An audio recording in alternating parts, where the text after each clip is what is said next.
तो बच्चों आप सभी का स्वागत है गुरुकृपा क्लासेस में। कल हमने इस चैप्टर के सबसे इम्पॉर्टेंट टॉपिक जो थी हमारे पास बेसिक प्रोपोर्शनैलिटी थ्योरम, उस थ्योरम के बारे में पढ़ा था। तो आज हम पढ़ने वाले बच्चों उस थ्योरम का कन्वर्स।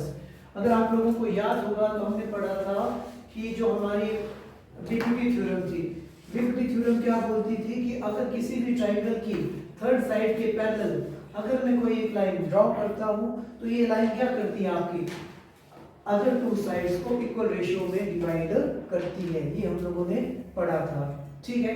तो बट आज जब हम आज करने वाले हैं converse of BPT, converse of BPT theorem. Converse of BPT theorem क्या बोलती है बच्चों, ध्यान से सुनिएगा आप लोग। ये बोलती है कि अगर किसी भी ट्रायंगल में अगर मैं क्या करता हूँ, किसी एक लाइन को ड्रॉ करता हूँ, किसी भी ट्रायंगल में अगर मैं किसी एक लाइन को ड्रॉ करता हूं, ठीक है, और ये लाइन क्या करती है, इन दो साइड्स को इक्वल रेशियो में डिवाइड करती है, तो ये वाली लाइन क्या होगी, इसके पैरेलल होगी। ये हमें ये थ्योरम बताती है। समझ में आई बात? कहने का मतलब ये है कि इस थ्योरम में हम लोगों को इसने दे रखा है कि भाई AD अपॉन DB किसके बराबर है, AE ओवर EC के। ये चीज इसने हम लोगों को दे के रखी है, ठीक है। अब ये बोलता है कि आप प्रूफ करके बताओ कि BE लाइन जो है पैरेलल है BC के। ये हम लोगों ने प्रूफ करना है इसमें। और पिछला केस था हमारे पास बीपीटी थ्योरम का। बीपीटी थ्योरम में ये दिया होता था कि BE जो है BC के पैरेलल में दिया होता था, हम लोगों को प्रूफ करना होता था इसको। अब कन्वर्स मतलब उल्टा। अब इसमें हमें ये दिया, हमें यहाँ से इधर को पहुंचना है। आई बात समझ में कि नहीं आई? ठीक है जी, ओके। देन सबसे पहला काम आप सभी को याद होगा कि सबसे पहला काम हमारा क्या होता है, स्टेटमेंट। इन्होंने उनकी तरीके से लिख देते हैं। इफ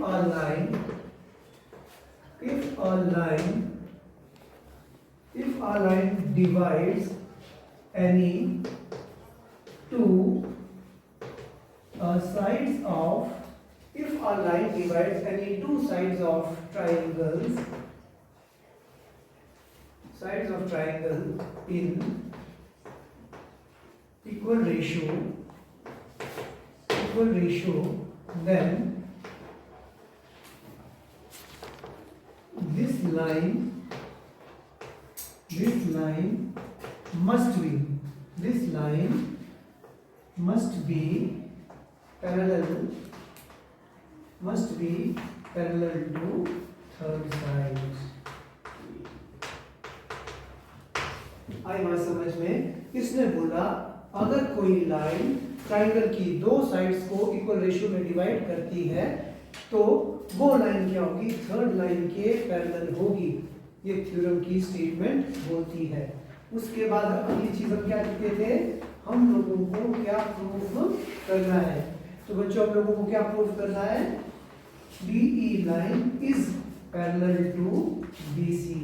ये चीज हम लोगों को प्रूफ करनी है, ठीक है जी।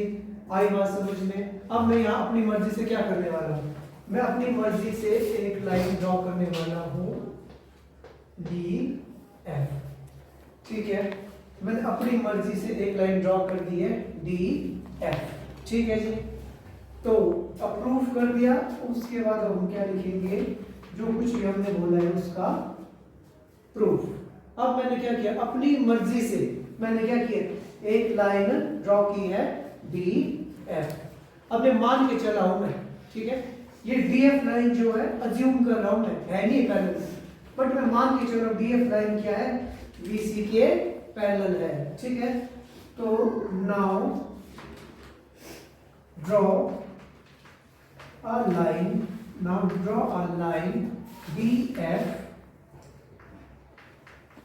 DF parallel to BC। It is our assumption। मैंने माना है कि DF लाइन क्या है, BC के पैरेलल है, ठीक है। तो इसका मतलब क्या हो जाएगा, AD ओवर DB और AF over FC। By BPT theorem. ठीक है, मैं लिखता हूँ यूजिंग बीपीटी थ्योरम। मैंने बोला कि मैंने डीएफ जो है बीसी के पहले ड्रॉ की, है मेरी अजम्पशन है, मैं मान के चला हूँ कि डीएफ लाइन जो है बीसी के पैरेलल है। ठीक है, क्लियर है बात कि नहीं है? ठीक, अब मैं बोला यूजिंग बीपीटी। बीपीटी क्या बोलती है? A D upon D B. A D upon D B किसके बराबर होगा? A F upon F C. A F upon F C. आई बात समझ में कि नहीं आई? ठीक है ना, ये मैंने अज्यूम किया था और इसको दे देता हूँ इक्वेशन नंबर 1। क्लियर है जी? यहाँ तक सबको समझ में आया? बट हमें दिया क्या था? बट हमें गिवन था, बट हमें गिवन था in triangle A B C दिया हुआ था कि A D over D B किसके बराबर है? A E over E C. इसको दे देते हैं इक्वेशन नंबर 2। समझ में आया आप लोगों को? इसी चीज हमें क्या दी थी इस ट्रायंगल में? A D upon D B और ए ई अपॉन ई सी ये आपस में इक्वल है, हम लोगों को दिया हुआ थ्योरम ने पहले ही बोला है कि भाई ये लाइन क्या करती है? टू साइड्स को इक्वल रेशियो में डिवाइड करती है। आई बात समझ में? अब ध्यान से देखो, from equation number 1 and equation number 2 अगर मैं ध्यान से देखूं तो दोनों के लेफ्ट हैंड साइड में क्या? A D upon D B, A D upon D B. अगर दोनों का लेफ्ट हैंड साइड इक्वल है तो इसका मतलब राइट हैंड साइड में क्या होगा? इक्वल होगा। So we will write from equation number 1 and 2। We will write from equation number 1 and 2. From equation 1 and equation 2, we will get AF upon FC is equal to AE upon EC. समझ में आया सबको? AF आगे जो हमारे पास A upon FC और AE upon EC। अब ध्यान से देखना यहाँ पे AF और AC। ठीक है, अब पता क्या करना है? याद सबको समझ में आ गया? अब हमने पार्ट जो याद रखना है, अब मैंने क्या करना है? इधर 1 ऐड करना है और इधर भी 1 ऐड करना है। ठीक है जी, फिर देखते हैं हमारे पास क्या आता है। ठीक है, ध्यान से देखो AF, अब जो एलसीएम नंबर क्या आएगा हमारे पास? देखना आपने ध्यान से बदले, तो ध्यान से देखो, अगर मैं एलसीएम ले लूं तो यहाँ जाएगा AF plus FC over FC, यहाँ जाएगा AE plus EC over EC। सबको समझ में आया? ध्यान से देखना, AF प्लस FC किसके बराबर है? AC के बराबर। देखो AF प्लस FC किसके बराबर है? AC के बराबर। AE प्लस EC अगेन किसके बराबर है? AC के बराबर। तो यहाँ पे हम लिख देंगे AC upon FC is equal to AC upon EC। इधर भी AC, इधर भी AC, AC से AC कर दिया हमने कैंसल आउट। सो वी विल गेट, तो हमें क्या मिला? ध्यान से देखना, AC से AC कैंसल आउट हो गया, तो we will have 1 upon FC is equal to 1 over EC। ठीक है जी, अब उसके बाद जो हमने क्या किया, वो आपस में क्रॉस मल्टीप्लाई कर दिया। So we will get EC is equal to FC। ध्यान से देखो इस इक्वेशन की तरफ। ठीक है, समझ में आया? अब ध्यान से देखो बच्चों, हमारे पास क्या मिल गया? ये बोलता है कि EC और FC दोनों ही क्या आपस में बराबर? क्या ऐसा पॉसिबल हो सकता है क्या?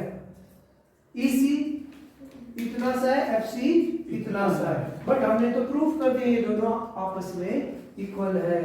तो इसका मतलब ये कब इक्वल हो सकते हैं? ये इक्वल तब हो सकते हैं कि जब ये दोनों के दोनों ही लाइनें क्या हो, या तो E भी इधर ही हो या F, या E भी इधर हो F के साथ, या F E के साथ हो। कहने का मतलब ये है कि अगर दोनों की दोनों लाइंस क्या करें, आपस में कंसाइड करें, एक लाइन के ऊपर दूसरी लाइन होगी, तभी ऐसा पॉसिबल हो सकता है। बट हमने क्या अज्यूम किया था? हमने अज्यूम किया था कि DF जो है BC के पैरेलल है। इसका मतलब जो हमने अज्यूम किया था वो अजम्पशन क्या थी हमारी, गलत, कि भाई DF जो है BC के पैरेलल नहीं है। सो वी विल राइट, इतना निकाल हमने लिख दिया इसको। इसके बाद छोटा सा नोट लिखेंगे, फिर बस थ्योरम हमारी complete. Therefore this is possible. This is possible only if E and F will coincide. ये तभी पॉसिबल है जब E और F क्या करते हैं, एक दूसरे के ऊपर होंगे।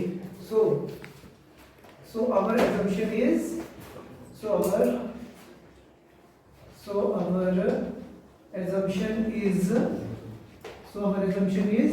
wrong.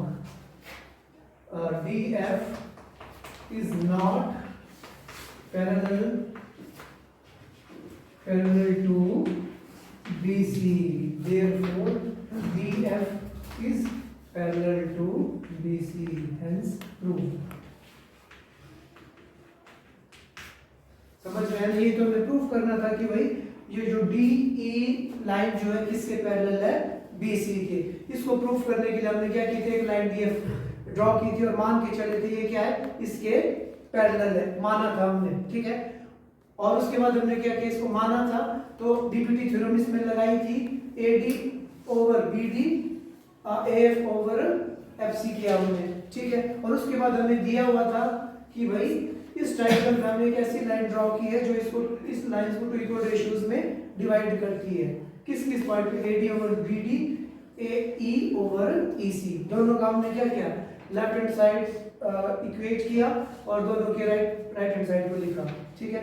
अब हमने क्या देखा कि हमारे पास आ रहा था, क्या आया था भाई हमारे पास, A शायद AF ओवर EC था, है ना, और क्या था, और AF था, और उसके बाद AE ओवर यही था FC, AF ओवर FC आ रहा था, और क्या था जी हमारे पास AE ओवर EC है जो EC था, ठीक है। तो उसमें हमने क्या किया था, +1 किया, +1 इसलिए किया था ताकि हमारे न्यूमरेटर क्या बन जाए, सेम। जब दोनों साइड न्यूमरेटर AC सेम बन गया तो हमने AC से AC को कैंसिल आउट कर दिया, तो हमारे पास बचा था 1 ओवर FC 1 ओवर EC। तो हमने इनको क्या किया, आपस में क्रॉस मल्टीप्लाई किया और फाइनली हमारे पास मिल गया EC is equal to FC। अब F ये जो C पॉइंट था ये तो दोनों जगह कॉमन था, बात किसकी कर रहे थे हम, E और F। दोनों बराबर तभी होंगे जब दोनों के दोनों क्या हो, एक ही पॉइंट हो, एक ही वर्टेक्स पे हो। तो हमने क्या किया, तो हमने बोला कि तभी पॉसिबल है जब E और F दोनों क्या है, एक ही है, एक ही है तो क्या होंगे, एक ही पॉइंट पे होंगे। इसका मतलब जो हमने अज्यूम किया था कि F अलग है E अलग है, वो क्या था, गलत था। तो इसका मतलब हमने